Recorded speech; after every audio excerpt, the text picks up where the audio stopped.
بہت شکریہ جناب اسپیکر۔ کل اسی ایوان میں قائد ایوان نے عدالت عظمیٰ میں جاری ایک آئینی مقدمہ جس میں پنجاب اور خیبر پختونخوا اسمبلیوں کے انتخابات کا معاملہ دوسرے راؤنڈ میں لایا گیا، اس پہ بات کی۔ کل میں نے بھی اسی ایوان میں معزز اراکین کو مقدمہ کے قانونی نکات سے اور جو حکومتی اتحاد میں شامل سیاسی جماعتوں کے وکلاء ہیں ان کے اور اٹارنی جنرل فار پاکستان کے جو آرگیومنٹ سے ان سے آگاہ کیا۔ پورے ملک نے اس مقدمہ کی پروسیڈنگز دیکھی اور پڑھی۔ یہ بات کسی سے ڈھکی چھپی نہیں ہے کہ جب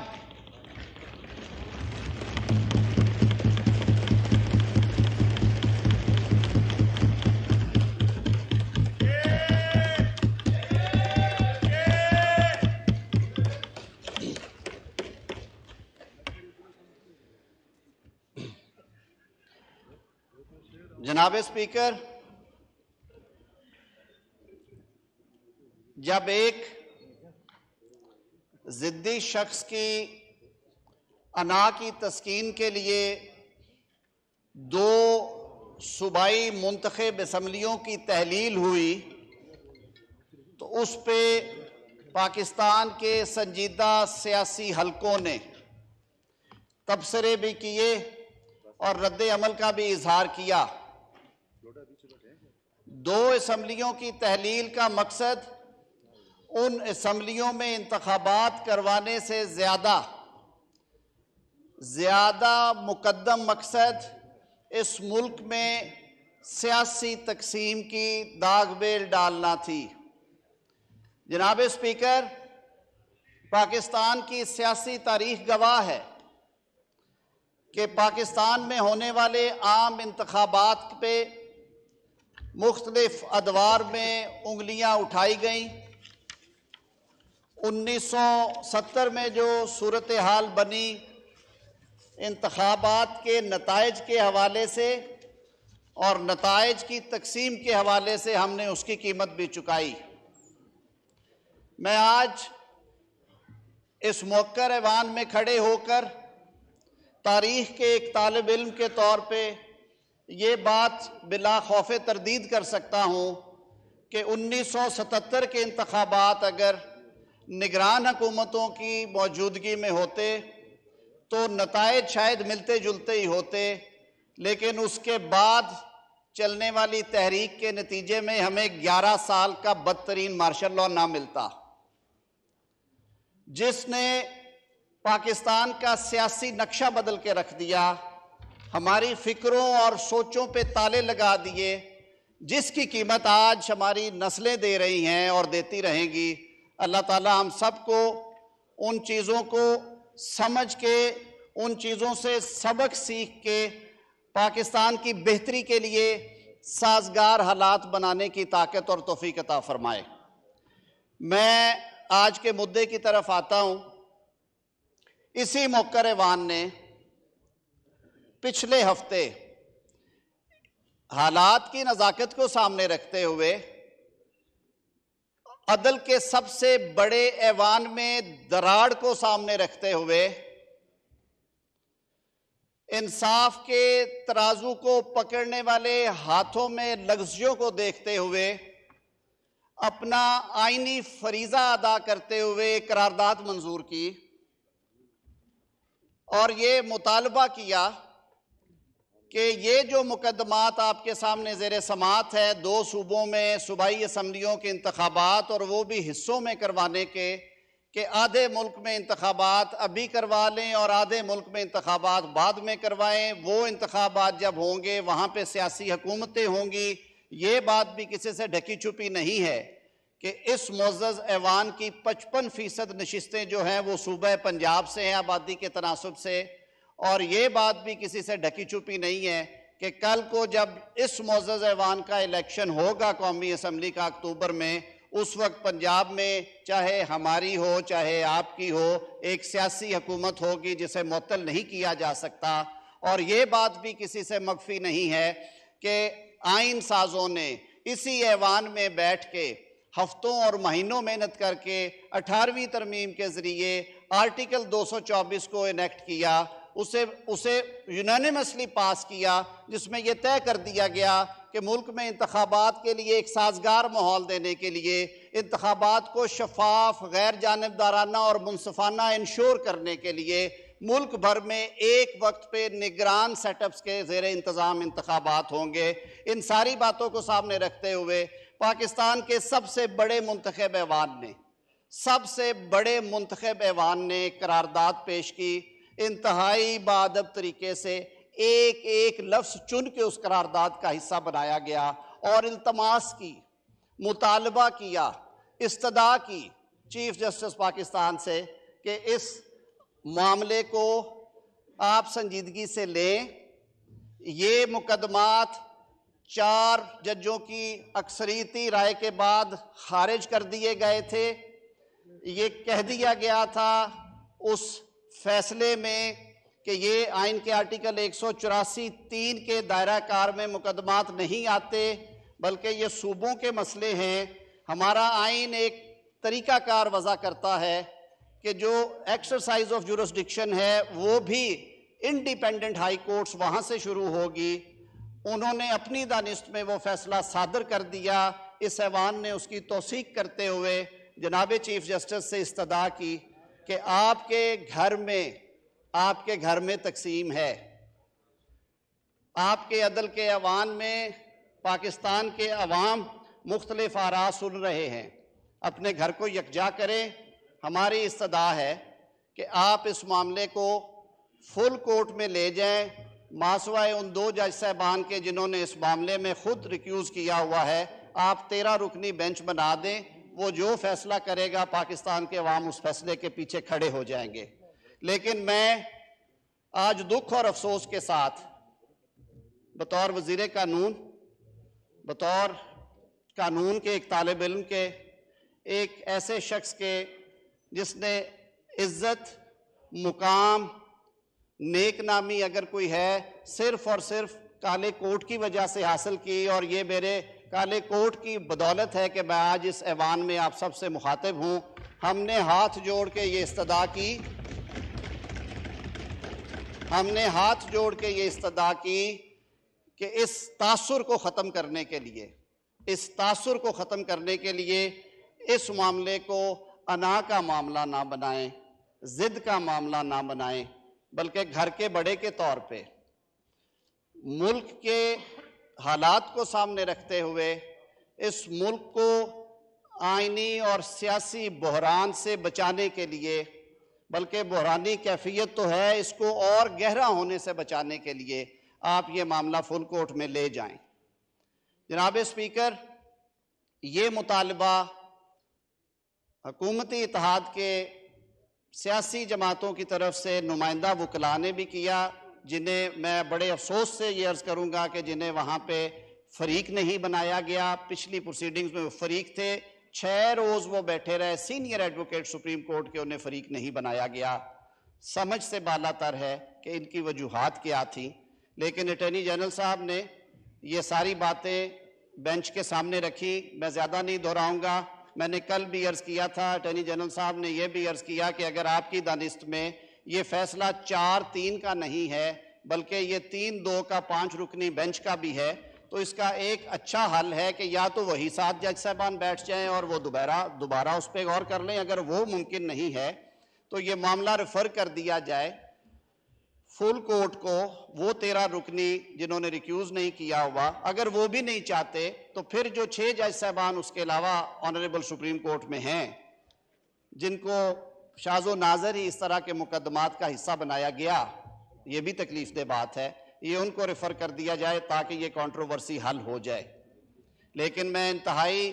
دکھ اور افسوس کے ساتھ یہ عرض کروں گا کہ ان تمام جائز مطالبات کو نظر انداز کرتے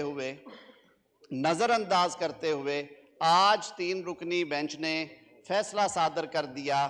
اور انہوں نے الیکشن کمیشن نے جو الیکشن شیڈیول میں رد و بدل کیا تھا یا واپس لیا تھا، الیکشن کمیشن کے اس اقدام کو کالعدم قرار دیتے ہوئے خود ہی شیڈیول جاری کر دیا، خود ہی تاریخیں بھی دے دی اور حکم جاری کر دیا کہ اس طرح سے انتخابات کا انعقاد ہوگا۔ ہم انتخاب سے بھاگنے والے نہیں ہیں۔ میرے اس معزز ایوان میں بیٹھے ہوئے شیر دل پارلیمنٹیرینز وہ بھی ہیں جو 6 دفعہ منتخب ہو کے آئے ہیں،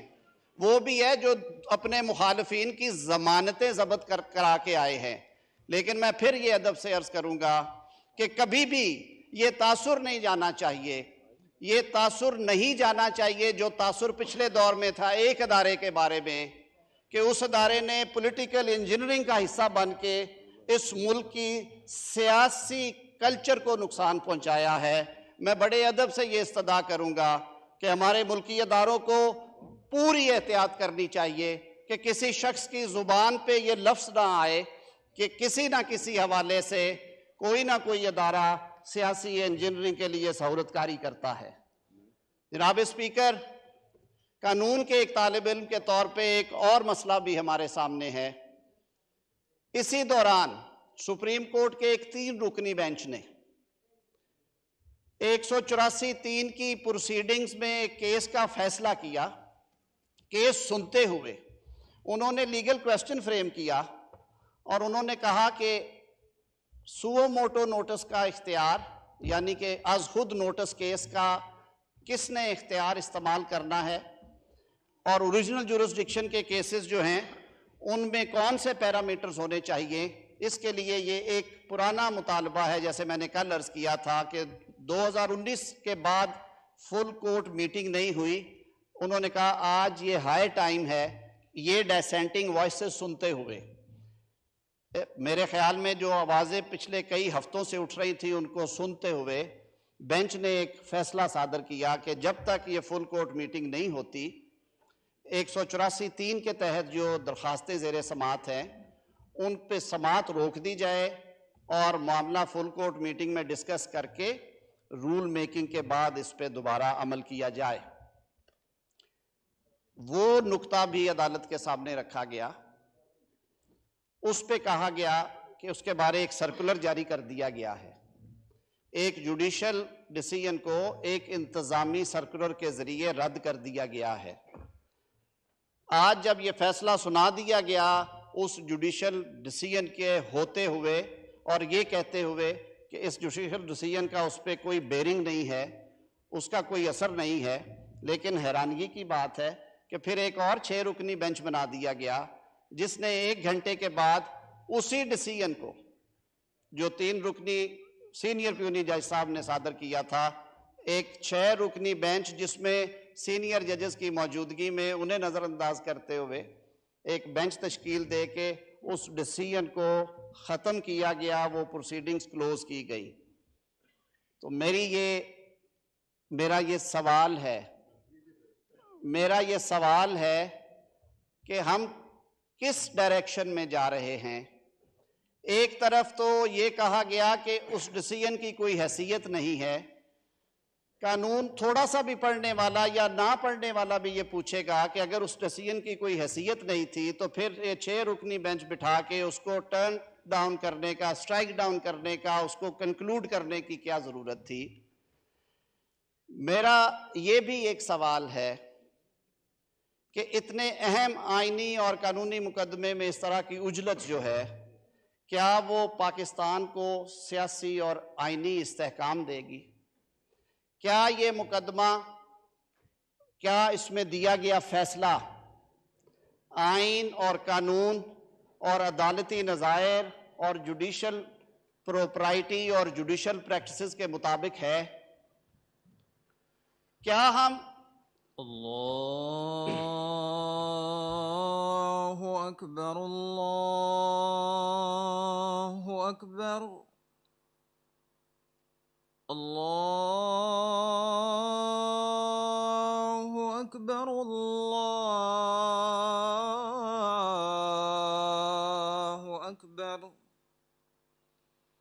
أشهد أن لا إله إلا الله أشهد أن لا إله إلا الله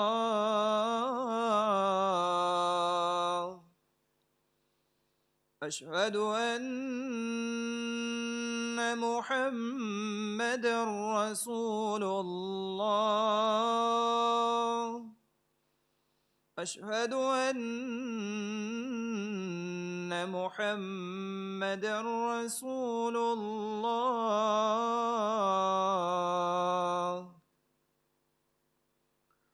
حي على الصلاة حي على الصلاة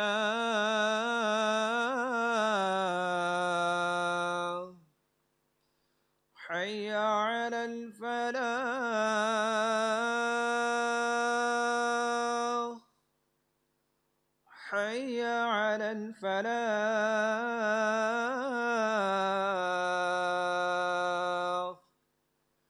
الله أكبر الله أكبر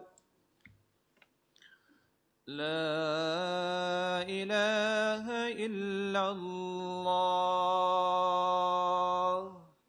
Minister for Law and Justice. بہت شکریہ جناب اسپیکر. مجھے رمضان المبارک ہے، وقت کی قلت کا احساس ہے. میں اپنی گفتگو کو سمیٹتے ہوئے یہ عرض کروں گا کہ ایسے آئینی اور قانونی مقدمات جو کہ قوم کی تقدیر سے جڑے ہوتے ہیں، جن کے دور رس نتائج ہوتے ہیں، انہیں تحمل سے بڑا دل کر کے سب کو اکٹھا بٹھا کے سنا جاتا ہے. ان کو سنتے ہوئے میں بڑے ادب سے عرض کروں گا، انا کو، ادارہ جاتی تسلط کو، ضد کو سامنے نہیں رکھا جاتا. یہ ایوان بارہا یہ مطالبہ کر چکا ہے کہ جہاں پہ اداروں میں کام کرنے کا تعلق ہے، آئینی ادارے ہیں، ہم وہاں پہ اداروں کو مضبوط دیکھنا چاہتے ہیں، نہ کہ شخصیات کو. جب ادارے کے اندر سے یہ کہا جائے کہ ادارے کو ایک شخص کی مرضی اور منشا پہ چلایا جا رہا ہے اور تاثر ون مین شو کا ہے، تو اس سے زیادہ میرے خیال میں اور لمحہ فکریہ نہیں ہو سکتا. میں قانون کے ایک چھوٹے سے طالب علم کے طور پہ سمجھتا ہوں کہ ان آئینی اور قانونی امور کو سامنے رکھتے ہوئے اگر دیکھا جائے تو اکثریتی فیصلے کو اقلیتی رائے سے تبدیل نہیں کیا جا سکتا. ایک جوڈیشل فیصلے کی موجودگی میں جس میں کہہ دیا گیا کہ 184(3) کے مقدمات پہ سماعت نہ کی جائے، اس کی موجودگی میں جوڈیشل سائیڈ پہ ایک دوسرا فیصلہ دینا بھی جوڈیشل پروپرائٹری کے حوالے سے مناسب نہیں ہے. اور دیگر اس پہ ابھی کابینہ میں بھی گفتگو ہوئی ہے. جناب وزیر اعظم صاحب نے اٹارنی جنرل صاحب کو، مجھے اور جو دیگر ہماری لیگل ٹیم ہے ان کو ہدایت دی ہے کہ وہ آئندہ کے لاہے عمل کے لیے مشاورت بھی کریں اور اپنی رائے سے بھی آگاہ کریں وزیر اعظم صاحب کو اور کابینہ کو. لیکن میں اس ہاؤس کا حصہ ہونے کے حوالے سے میں یہ ضروری سمجھتا تھا کہ میں یہ معروضات آپ کے سامنے پیش کروں اور اس فیصلے کو جس انداز میں کیا گیا ہے اس انداز سے کم از کم ایک سیٹلڈ جوڈیشل پرنسپل جو ہے، جو پروپرائٹی اور ایکوٹی کا پرنسپل ہے، that justice should not only be done but it should be seen to have been done، اس کی سراسر نفی ہوئی ہے، اس کی صریحاً نفی ہوئی ہے. اور اس پہ صدائے احتجاج بلند کرنا ہم سب کا حق ہے. اسی حوالے سے میں اپنی معروضات ختم کرنے سے پہلے آج کابینہ میں پاکستان کے سابق وزیر اعظم شہید ذوالفقار علی بھٹو صاحب کی روح کے اصال ثواب کے لیے فاتح خوانی ہوئی، اور کابینہ نے مجھے یہ ذمہ داری سونپی کہ میں عدالت عظمیٰ کو کابینہ کے آج کے فیصلے سے آگاہ کروں کہ 12 سال سے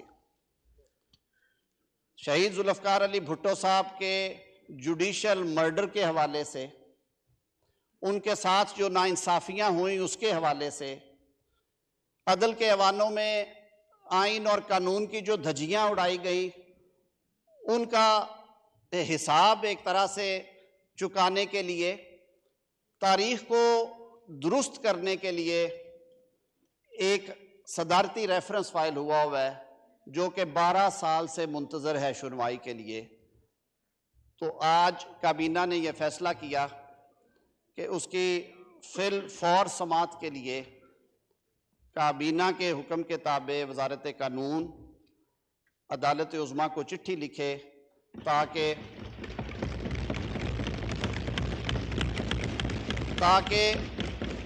میرے شاید اسی بہانے میری معزز عدالت اکٹھی بیٹھ جائے اور وہ سارے اکٹھے بیٹھ کے